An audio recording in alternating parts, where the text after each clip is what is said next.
I'm Brent Leary.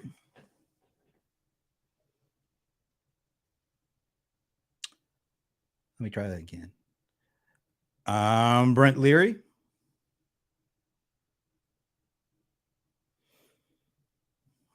Something ain't right. Something ain't right. Let me try that again. I'm Brent Leary. I'm Paul Greenberg. That sounds right. We are the CRM players. There's some, I thought the third time might be the charm, but you never know. It's that thing. If you click your heels 3 times, There's magic no occurs. place like That's right. Playaz. I just came back from Kansas. Well, I don't know where Sven just came back from, but wow. Is that That's great. Russian? No, it's I know Eva. I think it's Greek. Yeah, that looks Greek. It's Greek. It's all Greek to It's me. it's But Greek, but it's Greek cursive. It's not Greek, you know, block. well, like I said, it's all Greek to me. So, I'm uh, saying Greek. all right, we are the CRM players. It is Thursday afternoon. I like Thursday afternoons. Is there no, that was Monday. Was that Sunday afternoon? Sunday afternoon. Um, no, but I think that's the first time I've ever heard you sing. Yes, because I can't. Well, It's also the last time you'll ever hear it because you will hear immediately that I am completely off key and you can never recognize what I'm singing. Nobody can.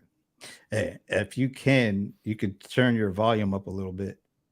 I think I can do that. All right. In the meantime, yes, we are the CRM players, and as you might already know, we've been bringing the as since before we knew what the as was, but we've been bringing it since 2009. So How's this? Better? Not enough? a little better, a little better. This? It doesn't sound any different, that one. Oh, it shouldn't actually because I was using a different mic. Um, I'm turning it way up. Yeah, but it is low and it's interesting. I can see It that. sounds a little better though. Yeah, well, I'm turning it up much higher than when I can act. See, it was Greek. Yeah, I was going to say, does being right make it feel a little better then? Yeah. Well, that sees we'll see how that carries over. Oh, over to what? I'm not saying. Yes, it's the Thursday before we actually head out, and I was thinking about this. It's been about 2.5 months since my last event. So I haven't been to an airport or on a flight, and it's That's been great. events. That's events anonymous talk. It's been 2.5 months since my last event. That's right. And it's been great. I haven't had to fight, or see a flight delay like 15 minutes before the flight, it gets delayed 2 hours or canceled or something like. It's been so nice not having to face that for the last 2.5 months. I tell you, it's been And great. where was the last one you were at? Connections. No, the last one I was at was Genesis in That's Denver. right. That was 2.5 months already. That was the end of June. Holy cow! That's Yes, amazing. but it did kind of fly by. But it was so nice not getting on a plane.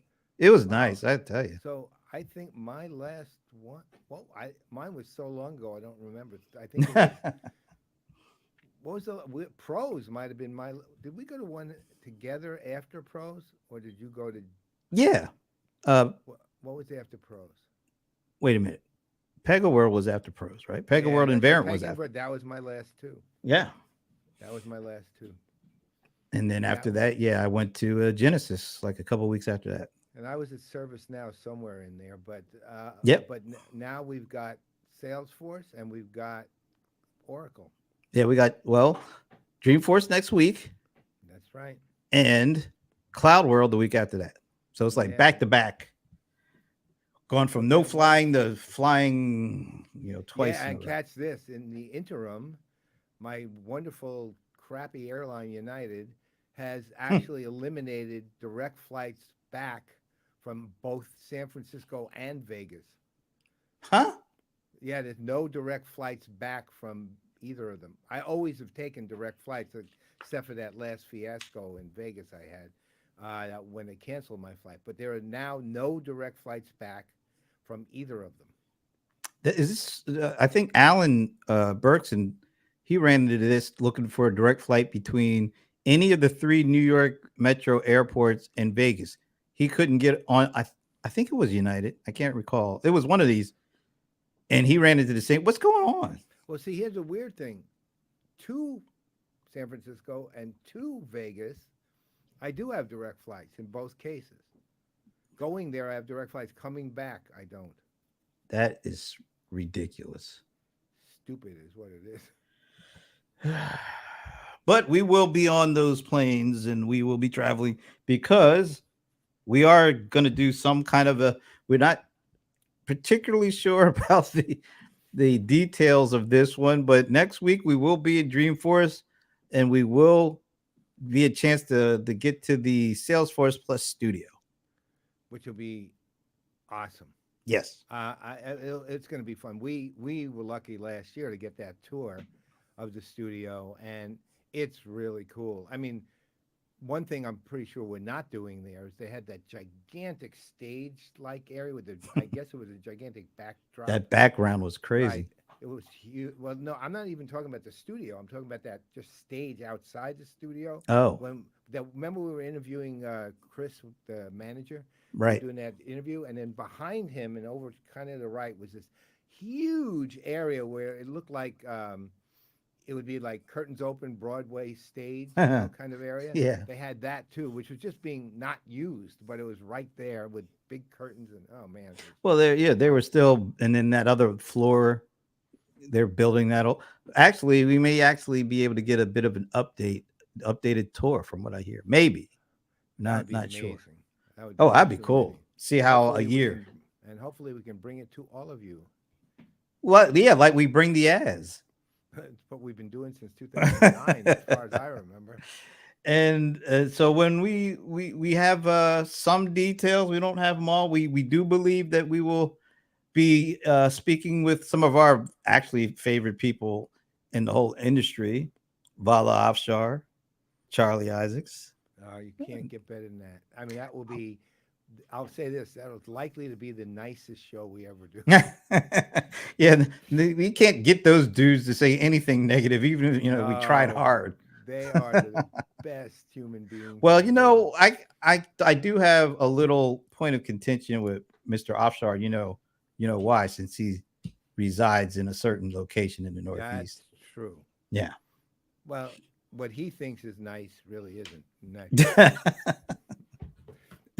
So there's that, and hopefully we'll have Mr. John Tashik join us after our watch party, which we will be setting up so people can join us for that as well. Which Should will be be fun. oh, it's going to be great. I mean, I'm actually really excited about that specific thing, just because I love Vala and I love Charlie, and if John can make it, of course, right up there in the pantheon for me. Three The, of the best, so it's not three the hard way. It's like three the three the easy way. three. I was trying to think of a good way to Three, put it's it. three in and take it easy. That sounds like a song by the Eagles, isn't it? Yeah, Take it easy. that's right. Anyway, That's right. and then of course next week well the week after that we don't have details yet, but you will see us in Vegas. We're going back. Remember we conquered Vegas like Oh my God, did we ever? When we left, we just left our minions behind to run the yeah, the place. cleanup. Right, to do the cleanup and to run it while we're at it. We will be back in Vegas for Cloud World. Details coming, but I mean, we're it's going to be still, speaking to some more great people. I know. yeah, Our we buddy have. Kim Guillaume is going to make sure that we speak to great people, and apparently she's trying to make sure that we each get tattooed. I was just going to bring Okay. that up and ask you if she brought that up on the discussion. She did, I but Not I, happening. I told her. I told her. You know how? Well, I don't know if you're aware of it, but in Indian weddings, the bride often is very heavily tattooed, but it's made out of henna, which is just you could basically. wash it off, or Yeah, I mean it washes it off, and eventually whatever's left will just wears off pretty fast. and it's stunningly beautiful looks. I mean, the looks are just spectacular. And I told Kim she wants to do it. Hen is okay, but that's it. Well, I don't henna care if you time is get better than any. or when we were kids, did you get those tattoos that you could put on your arm and then you kind of it's almost like you rub it onto your arm and it would stick on your arm. We had those when we were little kids. Actually, only thing I put on my arms when I was a kid was like sweatbands when I was playing baseball, basketball. No, we didn't That's it. even have sweatbands. We just had, but we had these. They're basically comic book tattoos, right? It would be a comic book hero, and you could take it and you peel off this paper, Hmm. and then you put the rest of the paper. It was kind of waxy-ish paper, Yikes. and then you put the tattoo face down, and then you'd start going like this with like rubbing your arm, and then you'd lift it up like that, and it would be there. Yeah, And of course, it would start deteriorating within about 1 second yeah. of the time you Well, had it on your arm. I didn't even let it get to that point because didn't Oh, do we that. But we did it. We liked doing it. I yeah. had a Superman tattoo. I mean, you name it. All right. So one thing I wanted to ask you about is a story that came out. Let's see if I can bring this up. So we're going to Dreamforce, but could we possibly be going to the last Dreamforce ever in San Francisco? Well, yeah. I mean, I could see that. I know Mark's been a huge advocate for the city, and he always has been. And if you remember, even though he um, never really publicized it, when Dreamforce would happen, what he did is he hired the homeless and gave them legitimate wages to work as the kind of the people on the streets who gave you directions to different buildings and events and things like that. And he was doing it with hundreds, and they had training, and they had food, shelter, and wages, but they were real decent wages. They weren't like paying super cheap, and he did that every year to help them and also to boost the San Francisco economy. But that city is a disaster. I went back after COVID for the first time was 2022, I guess, and I was I was shocked at how far it deteriorated in 2 years. And I remember while I think yeah, you and I were having, if you remember, having dinner with a couple of friends of ours, and they mentioned that their father-in-law, the father-in-law of I guess the father-in-law of one of them sisters, um, was walking his dog. It was an elderly man walking his dog in a relatively nice neighborhood, not a middle-class neighborhood, and he was attacked and he was Yeah. beaten and his dog was attacked and the attacker had a dog. I mean, this city is a nightmare. So unless something happens dramatic, if I'd almost be in I'd literally be in favor of Salesforce leaving San Francisco. What about you? What do you think? It's kind of hard to believe because you think about like the typical Dreamforce experience in San Francisco. It was great. I mean, walking around outside, and they had that put that turf down on Howard Street, and it felt like a carnival, like a festival. And then the pandemic hit, so years go by until last year, and it was nowhere near like I remembered it. It was unbelievable. It felt like almost sort of like a military zone because remember, Yep. you were if you go to the Walgreens, the local Walgreens there, it was like police presence all in. I mean, in there because apparently there's a lot of smash and grab going on. Like not one person doing a smash. It's like a group of 20, 50 people all at once, kind of taking over the store, running in and taking everything out. I mean, and if it's and that was last year.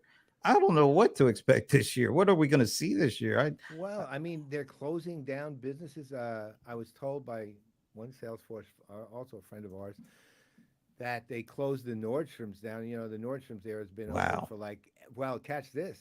There's apparently that Metreon is going to be closed down. What? Yeah, Wow. that's how bad it is in that city right now. So I'm not saying I'd welcome Salesforce leaving San Francisco, but unless the city, look, as Mark is obviously using leverage there to make sure that the conference is at least protected. But if he left San Francisco, I, from a personal standpoint, I wouldn't consider it a great loss. I would consider it a great loss for the city for obvious reasons, and given that Salesforce is the largest employer in the city, besides. Well, you got to imagine Dreamforce would be the first thing, but like you said, the complete pullout. Yeah. Yeah, so I do think that Mark does have a ton of influence because of what they've done in the city. Yep. I mean, what they've done with Dreamforce, I mean, open world, now cloud world. At one point was the biggest thing there. They left. It would be devastating, I would think, for Dreamforce to leave, because I think I saw where the just that week accounts for 56, 57 million dollars Yeah, that's what I saw. of I saw approximately 60 million. So yeah, yeah, about same 60 same million. thing. So Yeah. that's a hard thing to see walk away. And then if it gets that bad, Salesforce leaving the city, oh, I mean, Well, it's not unprecedented. Look at Oracle, man. I mean, Oracle yeah. left Redwood Shores, right? Well, the Smart, headquarters is in Austin, but they still have a right? presence there. But yeah, it's Oh not the yeah, but same. I mean, it's nothing like it was. Right. Oracle Cloud World isn't in Moscone anymore, Right. right? Open World that was Moscone, but Cloud World's Vegas. So and Vegas is a venue that can handle the crowds. Although, from what I understand, this year Salesforce is expecting live in person between 40 and 50,000, Yep, that's about what I heard. right in the middle of a COVID upsurge. Yeah, we'll see Well, how that works out. I mean, I'm yeah, looking forward to it, and me and too. and of course, getting to see our peoples. That's Yeah, always a no, I good can. thing. That's the part that's going to be the best. Yeah. Speaking of the best, we finally got a date. We finally know when we're bringing the triumvirate of let's see, Triumphant, triumvirate. of Schroeder Vinbu from Zoho, Alan Treffler from Pega, and Dan Bodner from Verint. I don't know why I have a comma between Dan and Bodner, but it's Dan Bodner. Dan, comma, And of Bodner. course, like, I guess it's not too bad. It's so funny. I have two. I have a laptop, my MacBook Pro, and I have the Apple Mac Studio display. And I'm looking at one, and well, let me see. It doesn't look that great on the StreamYard. It looks perfect on my PowerPoint. But anyway, So what save the I'm, date. Because you probably can't see it. yeah, it's We're far away. doing this a little over 2 weeks from today, September 22nd, Friday, September 22nd, 11 a.m.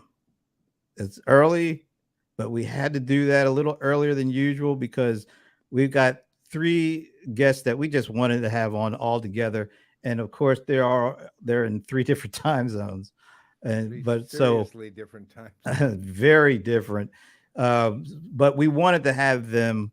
So, and we're so thankful that them and all of the people that they that are on their teams helped us to put this together. So we're calling it from 0 to 1 billion, because each of these founders, CEO, co-CEOs, have been with their companies for decades. I think Schroeder is the I think it's only 27 Yeah, years since Zoho, or AvidNet, I think it was what it was originally called. Evan. Yeah. I think Dan Bodner started Verint in 92, so we were like Yep, 31 years or so. yep, And if you thought those two were long, well, Alan and Pega just celebrated their 40th anniversary. right. So each one of these are founders or CEO or co-founders, and they have been there from day one, from $0 to a billion plus. And we're gonna bring them all together, and they have never. I think I could say this. I don't think they've ever really met each other. No, So I'm pretty yeah, sure they haven't. yeah. So this is cool. So it'll be really interesting to see, it's to hear them kind of talk amongst themselves about the stuff that they've gone through, and not just looking back at the past, but also looking at the present and future. This might be the coolest one we've ever done, just because there's so much to it. I mean, think about what we just said. There's, let's see, 40,000, 71, 90. There's 98 years of companies there. Jeez. 98 years of companies, and all three of them, when you meet them, man, they are alive. They're still like really interested in all this stuff. They're not. None of them are checking out. Let's just say that, Yeah. right? Yeah, I hope not. Yeah. No, I think it's going to be great. And so once again, you can go to the event page, but it's Friday, September 22nd, 11 a.m. Eastern. And you get a chance, we're going to be monitoring as we always do comments. And if we see something that looks interesting, or you might want to pose, and we'll be able to get it to them. This might be your only chance to have like three people that have done this at the level that they're at all together, and get a chance to pick their brain a little bit, or just ask some questions, because that's what we do. We just ask questions that are interesting to us, because we're curious about getting their take on a lot of different stuff. So I'm gonna be really curious, just the origin story stuff, man. I love that stuff. it's like I do. Marvel comics, or Yeah, basically. Our three superheroes here. well, one thing about one of those founders, Sridhar Vinbu and Zoho, just this week, they announced 100 million users of their applications. 100 million. Now think about that. This isn't like a social network. This is a enterprise software applications company that has never taken any outside money, and they're not a public entity. They got to 100 million users I know. the way that nobody ever dreamed of that happening. Which is, it's incredible. Well, it's funny when it comes to companies like Zoho. On the one hand, that really is incredible. On the other hand, it's not particularly surprising. You know what I mean? It's like, wow, but of course they did, right? I mean, because this is the nature of how they are and who they are and the way they work.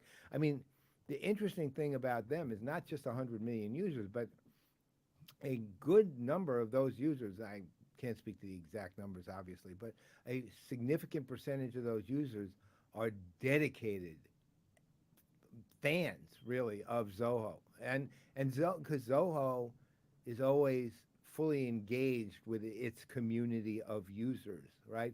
And again, to your point, they're not a social network; they're a business software company, and well, they're actually again another discussion. If you want more details, listen to the last episode of Talking Headless, where I went into great detail on how they're really an infrastructure company that has business software.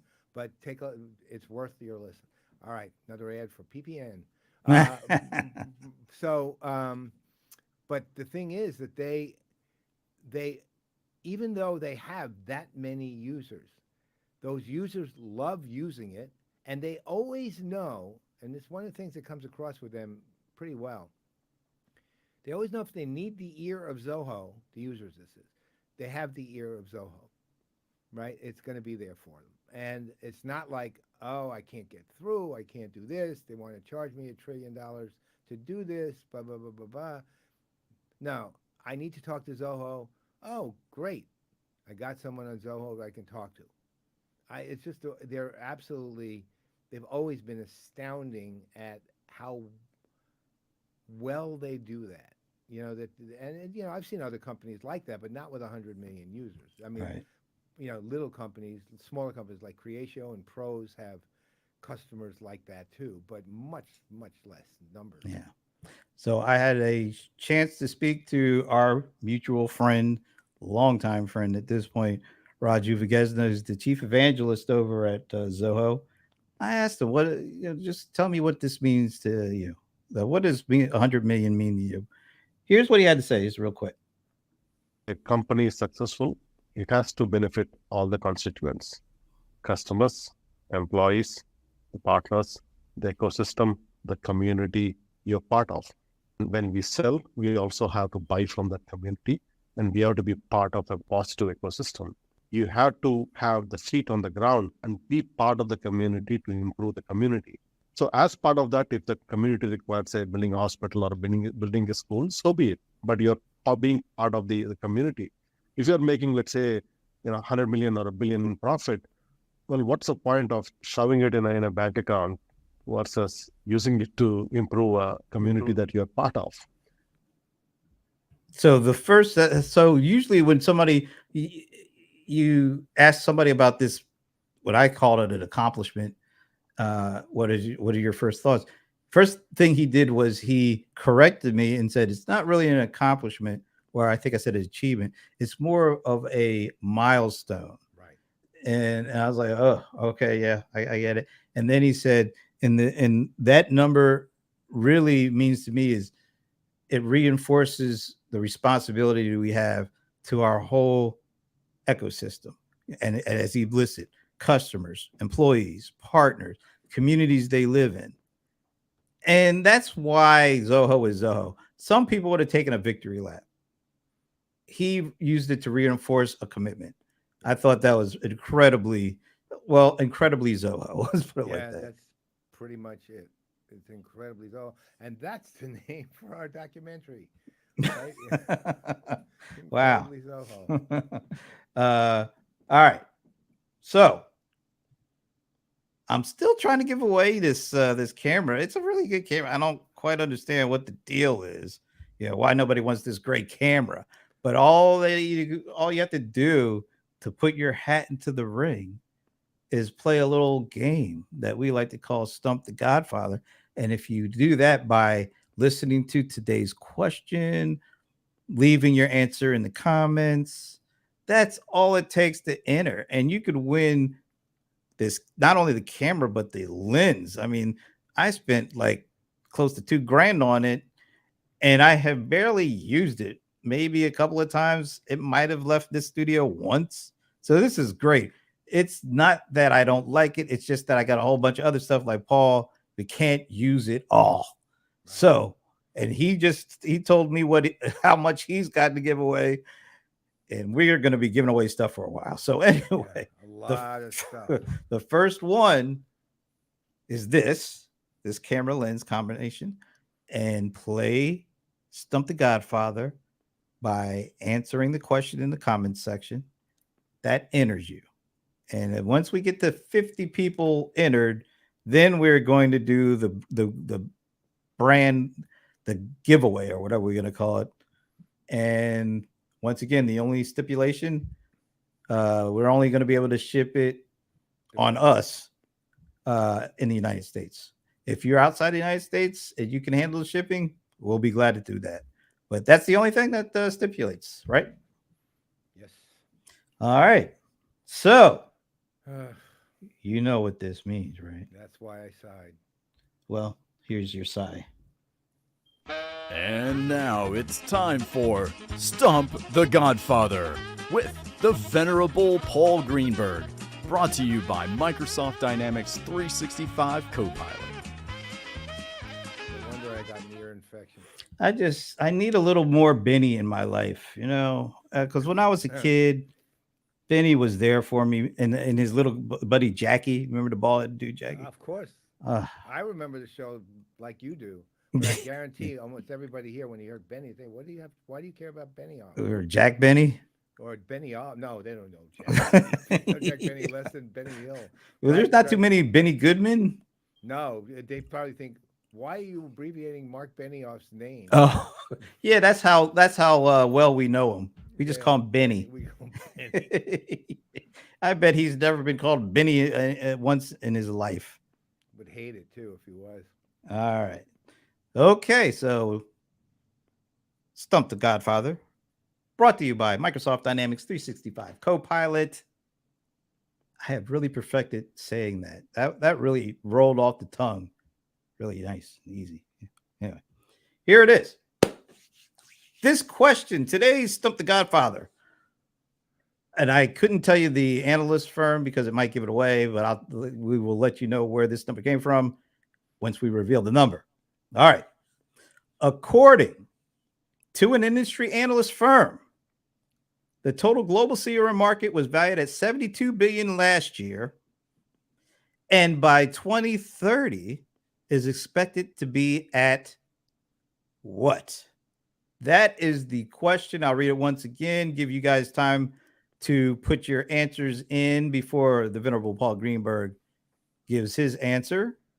According to an industry analyst firm, the total global CRM market was valued at 72 billion last year.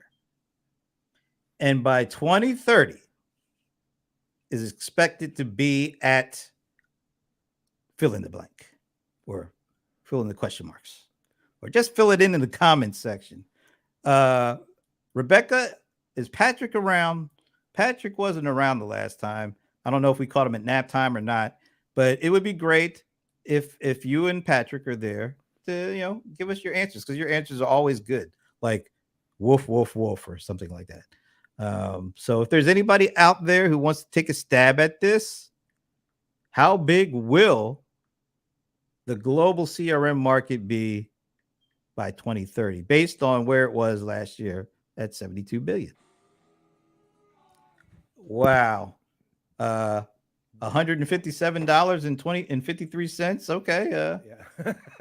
Little lower, Sven, but if that were the case, SAP would be in kind of rough shape there.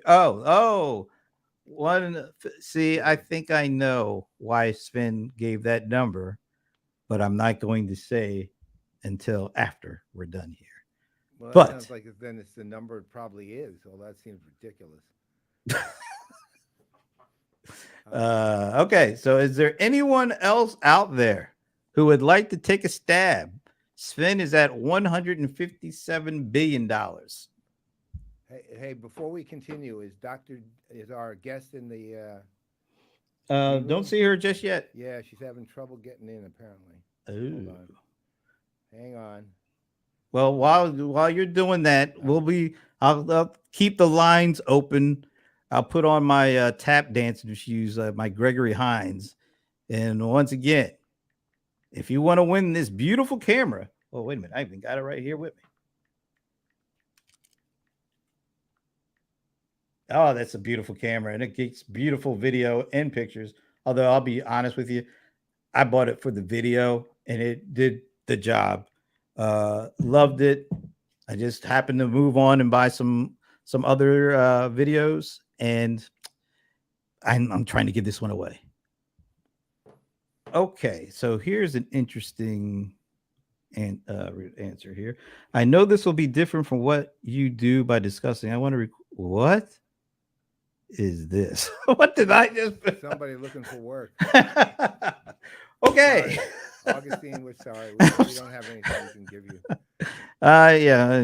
Not the place for it. Yeah. All right. Well, so far we've got one guest. So I've got a number, but I'm a little concerned if you know where that number comes from, the 157 that Sven has, then that seems to be probably the number that it is. Because I'm not going to give away what the number really again, is. I think if that's the number, then this probably IDC tends to overstate the case all the time. Gartner tends to state the case and as accurate as anybody is, I guess. But like where Gartner would say, let's say, I'm making this up as far as the numbers go, but just from metaphorical, for illustrative purposes. Gartner said 72, let's say. IDC would say 91, right? I mean, they tend to be about 20%, 25% off with IDC, typically more optimistic. 157 would be IDC optimism, but not Gartner's number, typically. I mean, not typically, maybe it is now. And it partly is who's the CRM market. Katya says 160. Okay, well, thank you, Katya. Mike Foss said it's about 100 billion now globally, 157. So him and Sven. I hate to say it, I'm going to have to go with that because these are clearly numbers that they already know.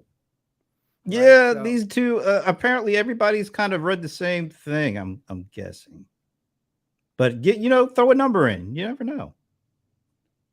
Hold on. She's having real problems with StreamYard, so I am going to have to resend it to her. I wonder how she's trying to get in. You should be able to just click that link and I know. I don't know if she's using a different kind of browser I or wonder if she's using her phone. 160 billion pence. Mm. Sorry, Sven, you've already given your answer. Your first answer is the only answer. I'm going to go with 157 only because it's clear that they read a source. And All right. Wow. Mike is actually giving percentage growth numbers now. Okay. He's again, feeling really comfortable here. Don't forget, Mike headed up IDC on this. Oh, that's right. I forgot.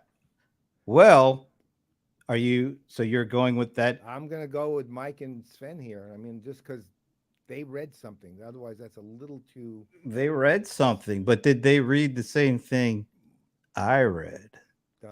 Probably because you knew where the number came from. Hey, Dr. G. There, she's not getting in. Okay. What the heck is going on?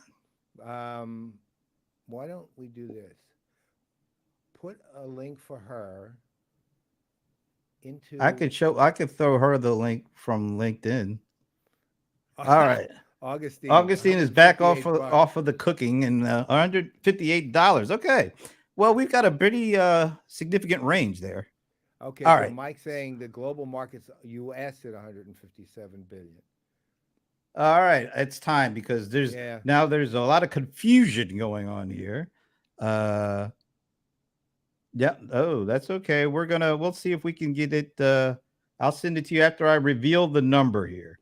And the answer to the question, and remember, I said according to an industry analyst firm. So that could be no, it could be something different, which is why it's not the number that they're giving. Who are they? Global industry analysts. Have you heard of global industry analysts? No. That is the stat that was written in the CRM magazine issue of the Market Leader Awards. And I literally got that last night. So and the first paragraph talked about the size of the global market, and they had two analyst firm predictions. One was, well, they called it an analyst firm, but it was Forbes, which is not that's not considered an. So the number that Forbes gave was the 157. But the other number was from Global Industry Analysts in the same article, but they estimated 181.9 billion. So you guys did your reading. Yeah, well, but you got the wrong one. Well, here's the problem. I wouldn't trust that number as far as I could throw it. Look, Mike is still throwing out numbers. It's over with, Mike. It's too late. I would not trust that number. I don't trust any numbers that look. Gartner took me years to not even trust the numbers, but to figure they were approximately on target, right? Because when you get down to somebody who can predict 0.9 anything, right, or 157.53, right, it's ridiculous. Okay, so that's how much I consider this a bogus question. Bam. What, really? Bogus question. But it was in CRM magazine. We're going to give, and CRM magazine should not have quoted. We should give we're giving Microsoft the credit back. I have never heard the contempt for the answer before like this. Because I really don't trust tons of analyst firms. I trust. No, Sven, I came up with this from CRM magazine. I trust those folks. They mentioned it. Now, they didn't say it was a gospel number. They just said Forbes gave the number that you got, and Global Industry Analysts gave the number that they got, and they included it both. Worse. I'm going to give you all the link to the article, so you can't blame me. Don't shoot the messenger. Sorry, folks. Worse. Forbes, that's like pay for play. Arian Research, which is Michael Fawcett, by the way, 214 billion. See, now and you can cite that firm I do trust. Okay.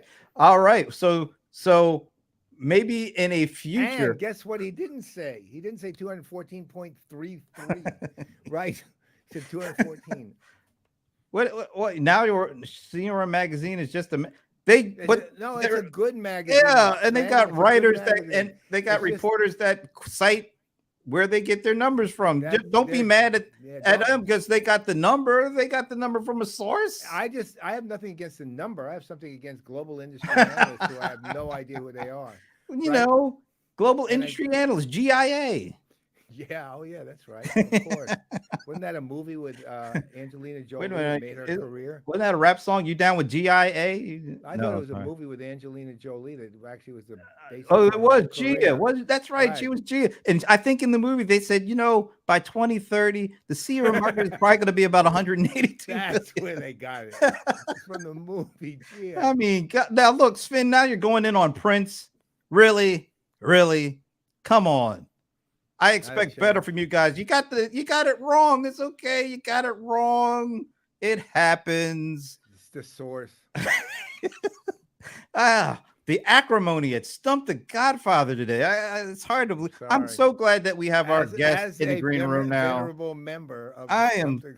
I am so glad that we can move on to our guest. She's in the green room because All I'm right. feeling the hostility, and I Well, don't don't like worry. the That will melt hostility. away when I do the introduction. It will melt away, but I have to tell you, Stump the Godfather is still brought to you by Microsoft Dynamics 365 Copilot.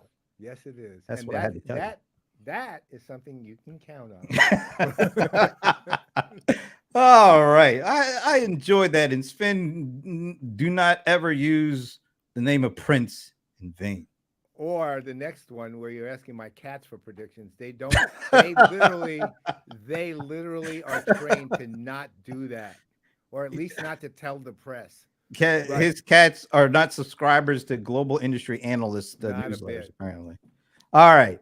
And now for the world renowned Venerable Paul Greenberg introduction of our guest, I turned it over to, well, him. Not that long ago, in a land far, far, far What are we away, getting a Star Wars here? San Francisco, right? Brent and I had the amazing, great fortune to interview the then chief medical officer at Salesforce, Dr. Geeta Nayyar. Now, here's the thing. We didn't know her before the interview. We had a chance to meet her, and we had a chance to chat with her before a little bit, and then we had a chance to kind of watch her in action as we were doing the interview. And several things occurred in the course of this, which is why you're seeing I'd like to say a modern day Wonder Woman, but let's say a modern day wonderful woman. Ooh, right? Here's why. Good. One is she really knows her stuff. She not only is a practicing rheumatologist and actually maintained her practice during her time at Salesforce, but she knows the tech for the health services industry backward and forward. Two, one of the most professional guests we ever had on the show. She even knew little things which you don't really see much, which is when I would speak, she'd turn her head to me. When Brent would speak, she'd turn her head to him. Little things that most people don't do, right? But because she understood where she was, she had presence, she had power, she had strength. But the thing that impressed me the most wasn't even any of that. While we were waiting, as we were trying to get set up, because we had let's say this, without going into detail, we had a very short cord to plug in, right? And we were having some difficulties trying to make sure the cord was even long enough to reach what we needed to do. There were 3 or 4 people walking by the office we were in. We were in David Schmeier's conference room. And 3 or 4 people walked by. They looked in. They saw her there. And they knocked on the door. And they came in. And the reason they came in is they just wanted to tell her that how they worked for her, and they just wanted to tell her how much they enjoyed working for her, how much they were honored working for her, how much they had learned from working for her. They literally made the point of stopping, knocking on the door to come in to tell her that. And now she's got a book, and we'll get into that. But this person has everything. Think about it: practicing physician, tech, now the knowledge, technology she has, the knowledge. The White House asked her about this and just a great person. So let's bring her in. Dr. G, there There she she is. is. You guys, man, way to make my day, Paul. Like, I want to You meet that are who person. you are. I want to meet the person that you're talking about. But People, I tell you, Dr. G, people come to the show only for that, just for the intro. you You guys know, you guys are clearly this is serious stuff. Stumping the Godfather. Now I've been watching like the wrong movie. When I think Uh, of the Godfather, it's a very different Listen, if you get setup. too far behind and in support of something Godfather, I'm withdrawing my entire well, just make sure entire you say intro. stomping because he gets a little antsy when you say stomp the Godfather. Yeah, Yeah. that doesn't work. Or Stump the Fair enough. Grandfather wouldn't work too well either. Fair enough. Well, you guys look good. Since the last time I saw you, got to say you both look great. It's really wonderful to see you guys. Oh, you I was same just, same yeah, back. I was thinking You about, got the same hat. I mean, I think that's the oh, same. no, not the same hat. No, no. Watch it. I got a lot of hats. But you know what? I was thinking uh, when we met you last year and we met at the Moscone, we made the walk over to the tower.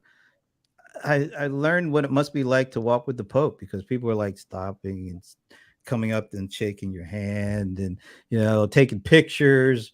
I was like, wow, she's really Dr. G.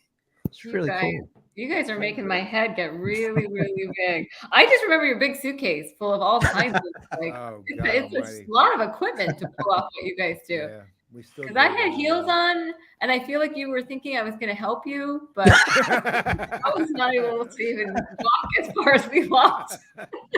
We had Staying Kenny. upright. Kenny helped. That That's worked. true. That That's would true. work. So I look. Yeah, I want to start straight with book. Okay, I want to hear about this. So why don't you fill people in, name, when it's coming out, everything, and then tell us about why you wrote it and some of your observations from it. Sure. Well, first of all, again, thank you so much for the opportunity to be here. The book is called Dead Wrong. No, it is not a murder mystery, although it sounds like one. It is about misinformation and disinformation in a post-pandemic world. And it's really a call to action around digital transformation, all the technology we all know and love, and how do you actually use it to scale the human connection and not lose sight of that, given everything we've all experienced post-pandemic.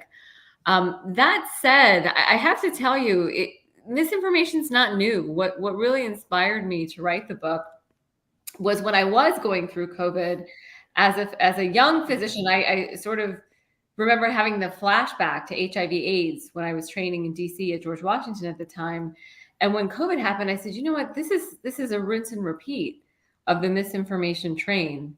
And there was such a stigma associated with it. There was an understanding that you could not get this if you were heterosexual, which is actually the patient that I discuss in the book, my patient Jerome, and his journey through misinformation that led him to a terminal illness for which I was not able to help him as a physician. And it really is the feeling that I think every physician has, whether we are talking about COVID, diabetes, weight loss, fertility.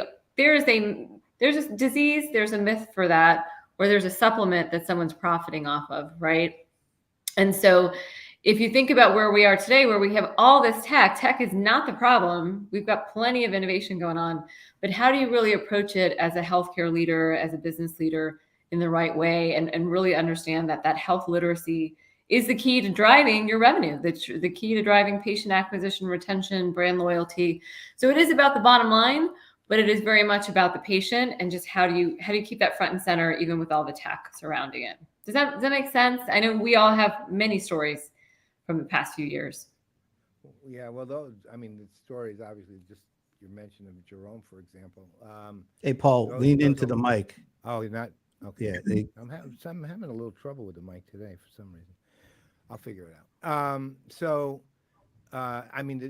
Basically, those kind of stories are unfortunate. Those are life and death stories, right? They're not just stories of how we had a horrible horrible day because customer service screwed us up, right? I That's mean, and right. that's Right. the part that scares me a bit, really. That level of and misinformation leads to potentially the demise of human beings. And I how do you, obviously on the individual level you deal with it as you can, but how do you deal with it on at sort of at scale? I mean, what do you do? What kind of, you said it was a call to action. Well, what actions are taken in what arenas?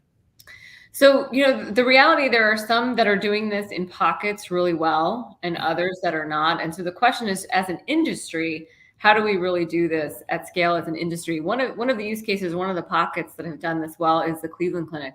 So the book is full of thought leaders. Different points of view in the book are covered. Larry Brilliant is in the book, whom you know from being at Salesforce and the work we did there.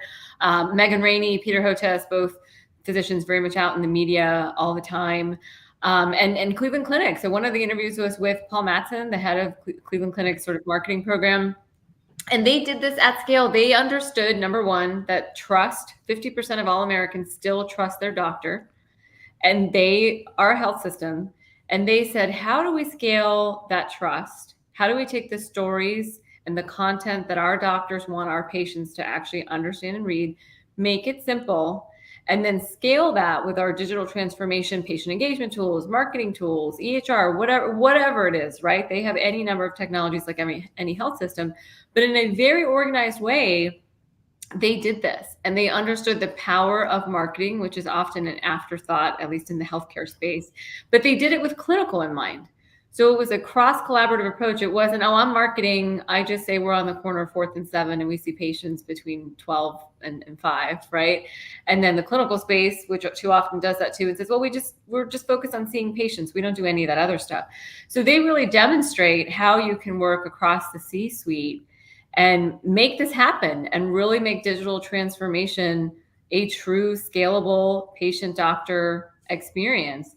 Because remember, if this is not done well, guess who gets stuck with the problem? The health system. You and me as the taxpayer, right? The emergency room is full of people who took the supplement they thought was going to help them, but instead blew out their liver. Ooh. Didn't take the vaccine, got measles, right? So there's just story after story, and it is life and death. These are life and death decisions. And so we really not just have a moral call to action, but they drive the bottom line. They drive the bottom line for a health system. They drive the bottom line for insurance companies, and they drive the bottom line for taxpayers. Could I go back to, you said 50% of patients still trust their doctors? 57% of all Americans still trust their physician. They asked who is the one person they trust, and the answer is still their physician, not their business executive, not their pharma company, not the payer, not even their neighbor or their mother-in-law. It is still number one, majority physician that I trust when it comes to my health. I think that's great, but it seems like I wonder what that number was like 10 years ago. I'm guessing that number would have been like in the 70s or something. So it feels like, even though it's still number one, it feels like all that's going on is the politicization of all this stuff is chipping away even at the relationship that a person has with their trusted source, which is their doctor. How does AI help to turn the tide a bit? We're hearing all this talk about AI, and I'm kind of tired of the general talk of it. How is it? How could it help in terms of healthcare and in terms of making that number even go up higher than it is right now? Sure. So I think you asked me two questions. So I'm going to answer them in two parts. So number one, yes, the trust in the healthcare system has been eroded, particularly by underserved communities, and rightly so. Discuss that in the book at length. And when we look at that from a public health standpoint, we can certainly do better. Remember, innovation was never the problem. We made vaccines in 9 months we had never made before and really saved the world. Where we fell down was the communication, the simplification, the reachable nature of healthcare information, and the relatable nature that it matters what you look like and who you are when you say these things. So public health has to be examined, and that last mile is arguably more important than even the science in many ways. So that's one. And two, where can AI help? Gosh, how much time do you got? I think we only got 2 minutes. So number one, I think AI is an amazing, amazing technology. There is, however, a lot of hype. So we have to be very mindful of what it can do for good as well as what it can do for bad. Things it can immediately do for us is physicians are burnt out. Nurses are burnt out. They are leaving the industry in droves. And it doesn't matter how much technology you have, you ultimately can only operate a healthcare system if you have staff to run it and see patients. So using AI to de-burden physicians, taking some of that administrative clerical work away. Remember, a happy physician can have happy patients. There's no such thing as a happy patient and a disgruntled, burnt out doctor. So when we think about documentation, clinical decision support, triage, things that should be automated, give that over to AI so that doctors and nurses can be people. And when it comes to communication and education, look, there are definitely opportunities to query information, to use triage chatbots. We did a lot of this during the pandemic. But for those sophisticated things, for those high touch things, of course, we need to still have a human and we need to be mindful of those use cases. And we're still learning. The industry is still learning. Again, there's a lot of hype. I think the problems are endless. The opportunity, therefore, remains endless. But we do need to be really mindful in this next era of digital transformation that we bring doctors and nurses and their leadership with us and not just throw the technology at them. So when it comes to information, I guess I have two questions also. One, when it comes to information, I know, for example, historically, I'll go, interestingly enough, the first place I go if I'm going online is actually Cleveland Clinic. I always have. It's like I trusted them first. It's not like I did no other trusted sources.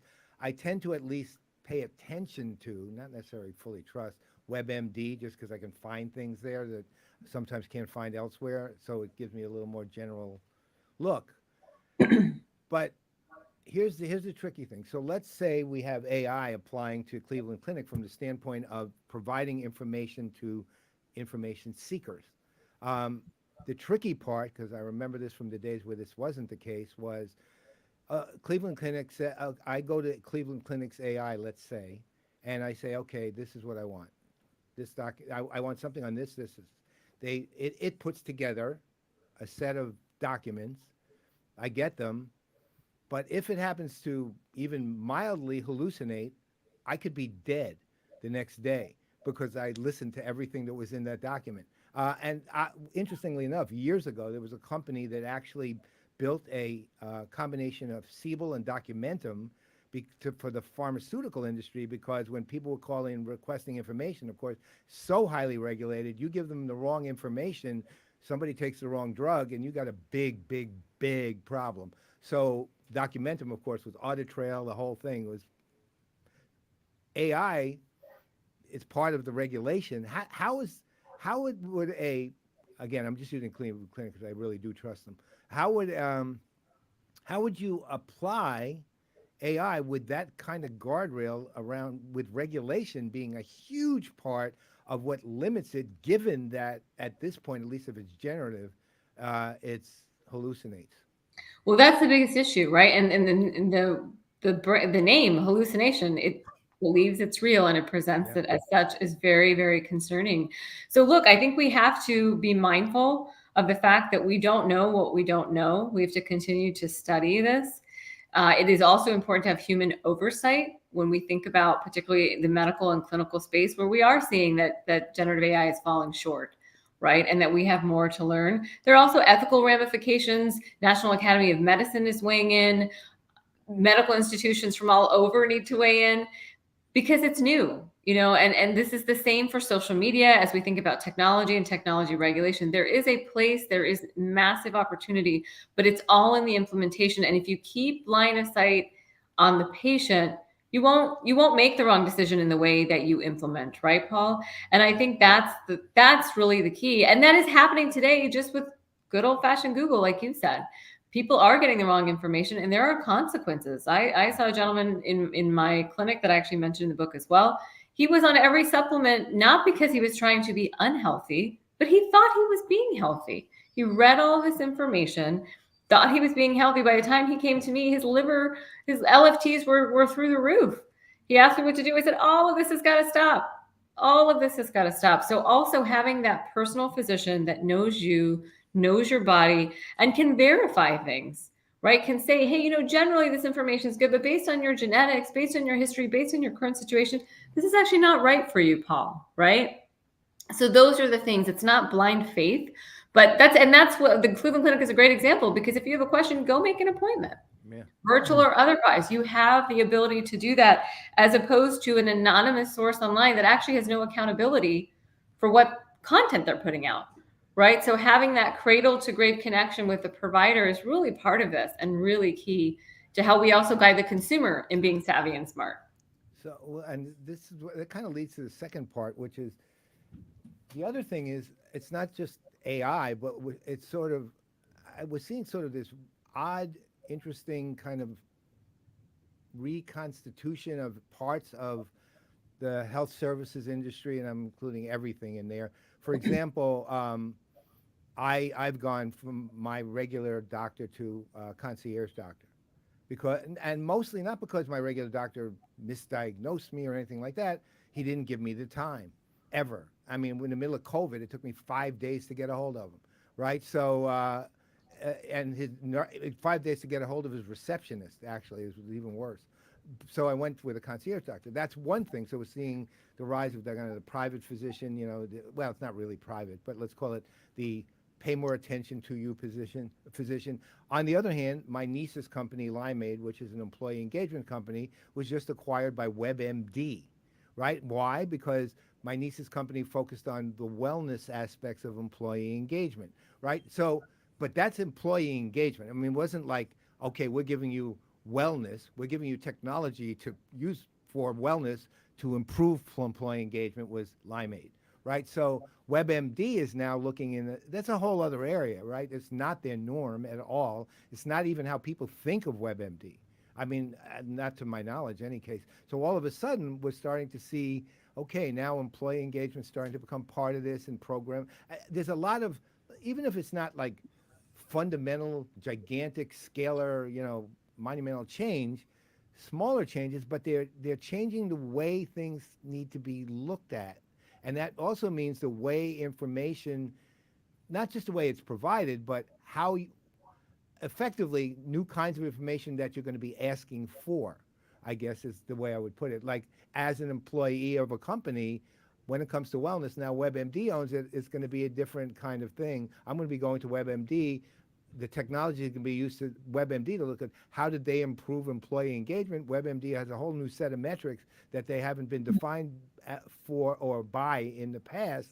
Now they're going to be at least probably measured by that to some degree. How's that kind of change, where the actual institutions are kind of shifting and changing, and even if it's marginally, they're marginally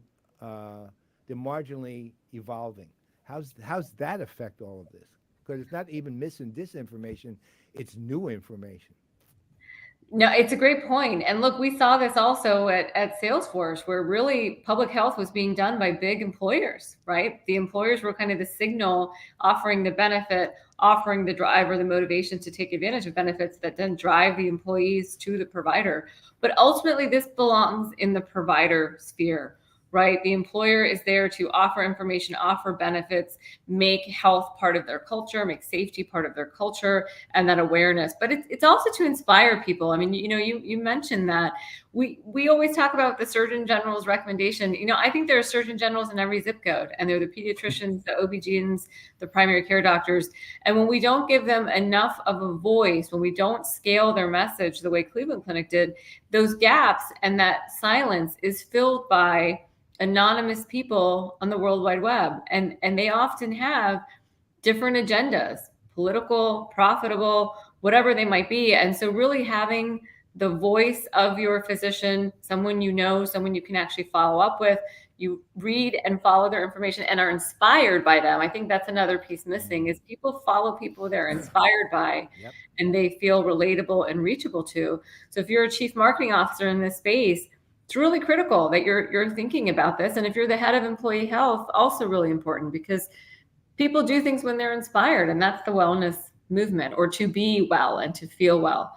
And so that's really the last mile. And so how you scale that as an enterprise with your chief marketing officer, your chief medical officer, your CIO. It's really incumbent on all of them to make this a priority, and it all goes back down to the ROI if you're able to see it and understand it. And this is great. I'm glad that you're able to join us, because the combination of your of course your medical training and your technology awareness and your kind of the marketing stuff too, because to me, going back to something you said earlier around being able to get the message out, and the particularly like the population, the black and brown population, you're usually in the lower served areas when it comes to healthcare, and the messaging is coming, kind of a counter message from what we would traditionally be listening to. Now there's this counter political message that takes a person like Dr. Fauci, who has been trying to like solve all these kinds of things for decades. All of a sudden he tackles this pandemic in the midst of a presidential election, and because there were undertones about, well, if we admit that this happening, then it's going to affect the outcome, so we have to go after the guy who's actually trying to solve the pandemic and make him out to be a bad guy, which then impacts kind of downstream what people think about healthcare. How do you What's the best way, in your opinion, to attack this? Because that's not going to be the only time this happens. If there's something that happens in the future that whoever's in office says this is going to affect the way I can get elected next time around, so how do we attack the mess, that so it doesn't affect us?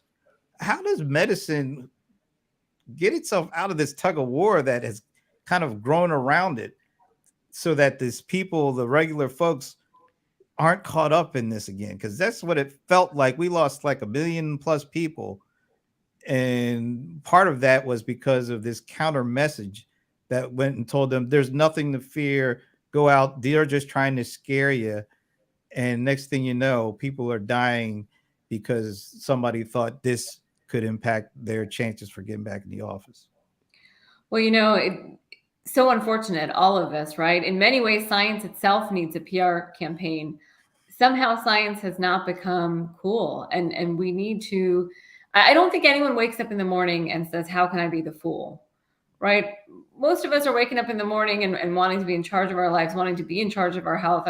Any number of individuals that come in and swear by a therapy or a vitamin or passing on a vaccine really believe it. And so the question is, again, how can science inspire people? How can we make science relatable, reachable? The trust is there. People are still trusting their doctor, but how do we make them better communicators and or scale them up, right? Partnering with the chief marketing officer, partnering, doctors don't have to do everything or know everything, but this is where the partnership comes in between marketing, CIO, CMO. And again, I keep bringing up Cleveland Clinic because they just did this really beautifully. They were not expecting their doctors to be marketing or PR experts or social media experts. They wanted them to do what they do best. Right. And then they took the task and the project of amplifying that message, simplifying the message, making sure their docs were out there, known, relatable, and click here for an appointment. So it is unfortunate times that we're living in. I remain optimistic and believe we're going to turn a corner, but that's the truth. It's that science is in a bad spot right now, and we have got to take back the microphone. Yeah, I'm glad that you kept the microphone long enough to have a conversation with us here. Thank you. And I'm so sorry I had a hard time getting on. I really appreciate it. So lovely to see you guys. Oh, absolutely. Thanks again for taking time to do that. And tell people once again what the name of your book is and when it's coming out and how they can get it. Thank you. The name of the book is Dead Wrong. We are live at your local retailer, Amazon, Barnes & Nobles, wherever. We are currently live taking pre-orders, and the book drops October 17th. I've already pre-ordered it. Nice. Yeah, remember Barnes. Thank you. Thank you. Okay, we don't have to ask her the question either, do we? Because we asked her that last year. Yeah, we covered that ground. Yeah, last year. That we're talking to her now, right? That's true. So you made it past the original, so you're good. You're safe.